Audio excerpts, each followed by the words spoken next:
Oke, hello Denver. Di sini kembali lagi kita bakal bahas rekomendasi manhwa ya. Webtoon lah kalau kita orang Indo bilangnya ya. Jadi ini adalah webtoon dengan judul A Stepmother's Martian ya. Kalau kalian lihat ya dari judul, ini memang ceritanya sesuai sekali ya. Sesuai sekali dengan judul. Kalau kita artikan ini Martian ini kayaknya bahasa Jerman ya. Jadi Martian itu artinya fantasi, hayalan ya. Jadi stepmothers ini ibu tiri. Tapi perlu kalian tahu kalau ini ceritanya adalah tentang mamah muda. Iya, benar-benar mamah muda. Dan ini adalah MC kita, main karakter kita, tokoh utama kita. Ini bisa juga dibilang female lead kita. Dan kita lihat di sini artnya sungguh bagus sekali. Hmm, hmm, hmm. Ini bisa dibilang kalian bakal puas sih kalau baca webtoon ini ya.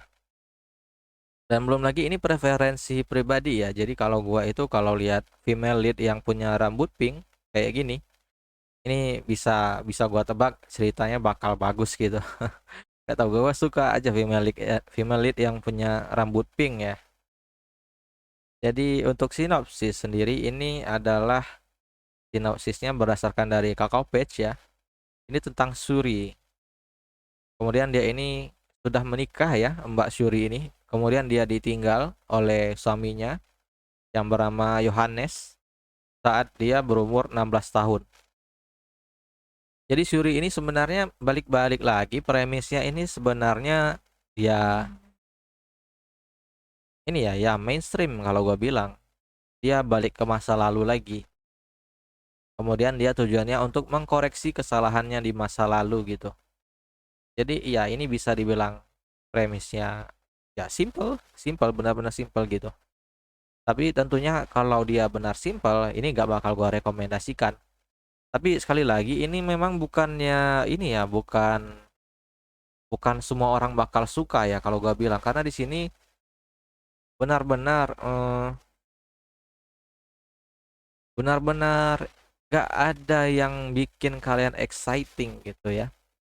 Karena di sini temanya ini kayak daily life-nya si Suri, yaitu female lead kita, kehidupan dia ketika ditinggal oleh si Yohanes suaminya.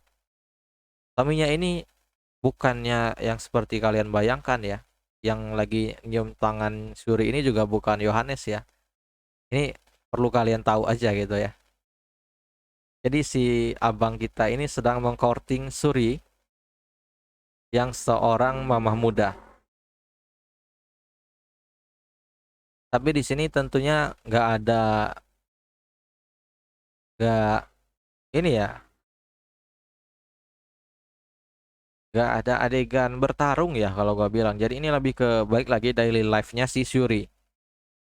Bagaimana dia menghandle anak-anaknya ya ketika dia ditinggal Yohanes gitu. Dia ini Suri ini adalah seorang bangsawan sesuai dari gambar ya, dari bajunya. Kemudian kita lihat dari si abang ini ya, dari bajunya. Jadi dia ini berkisahkan berlatar belakang di Jerman abad pertengahan ya. Ini tentunya di dunia hayalannya. Jadi kalau settingnya itu dia ambil referensi dari Jerman abad pertengahan, abad bangsawannya gitu.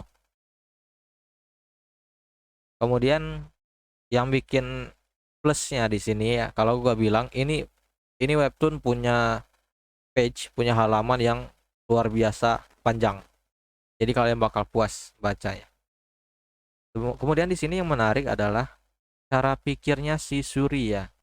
Bagaimana dia menghandle permasalahan yang datang ke dirinya yang notabene di zaman pertengahan itu kan perempuan dipandang gimana ya, gak sebaik laki-laki gitu. Jadi bagaimana dia mencari workaround, mengakali permasalahan-permasalahan tersebut. Kemudian cara dia menghandle anak-anaknya gitu kan. Ini kalau bisa dibilang realistis ini cukup mendekati kalau gua bilang ya. Jadi ini patut kalian coba sebenarnya. Walaupun gua sendiri pada awal-awal chapter ya, Gua sempat skip juga, kemudian balik lagi baca gitu. Dan akhirnya ya lanjut lagi. Karena di sini temanya itu bukan yang bikin lu excited dari awal gitu. Yang bikin lu tertarik dari awal itu enggak, dia nge-build up dari awal itu selangkah demi selangkah untuk menuju ke cerita premisnya, ke klimaksnya gitu ya. Jadi memang ini perlu sedikit kesabaran buat bacanya. Kalian nggak bisa baca 1-2 chapter buat ngambil kesimpulan, karena di sini dia pengennya kalian baca sampai minimal pertengahan dari seluruh chapter yang ada gitu. Baru kalian mulai berpikir untuk bersimpati dengan si Suri ini sendiri. Karena premisnya di sini adalah si Suri ini sebenarnya ditinggal Yohanes, dan Suri ini bukannya istri Yohanes dari awal gitu. Yohanes ini sebenarnya udah tua ya, udah om-om, sedangkan si Suri ini ketika dia menikah dengan Yohanes, dia ini sekitar umur 12 tahun. Jadi dia ini benar-benar masih muda ya. Dan yang bikin gua gendek ini sebelum sebelum gua baca lagi gitu kan. Ini si Surinya ini kan gak ada alasan khusus buat buat ngasuh si anak Yohanes ini. Bisa aja dia dia dia kan udah jadi kepala keluarga ya, karena ditinggal Yohanes ya. Jadi dia udah bisa aja ninggalin si anak-anak Yohanes ini gitu, terus dia jadi bangsawan seutuhnya gitu. Karena dia kan bukan ini, dia gak punya anak dari kandungannya sendiri gitu. Anak-anak Yohanes ini anak dari istri sebelumnya. Suri ini istri kedua gitu. Yang tentunya bukan selir ya, karena istri pertamanya ini sudah meninggal, terus Yohanesnya menikah lagi dengan si Suri. Nah, pemikiran si Yohanes ini juga masih, apa ya gue bilang ya, masih terdapat misteri di dalam cerita ini. Jadi ini yang sebenarnya bikin menarik gitu. Karena tiap, apa ya gue bilang, kalau di komik ini si Suri ini tokoh utama, tapi gak cuma Suri yang dibahas di sini. Cara pikir karakter-karakter lainnya itu juga dibangun oleh si author. Jadi sehingga dia terlihat seperti sangat realistis ketika kalian membaca cerita ini. Itu yang bikin menariknya. Terdapat berbagai macam misteri di cerita ini gitu. Oke, mungkin ini aja ya pembahasan ya. Mungkin kalau kalian berminat silahkan dibaca di official page. Di sini ada dari Kakao Page ya kalau di Indo. Gak tahu juga, mungkin ada official page lain lagi kalau di Indo.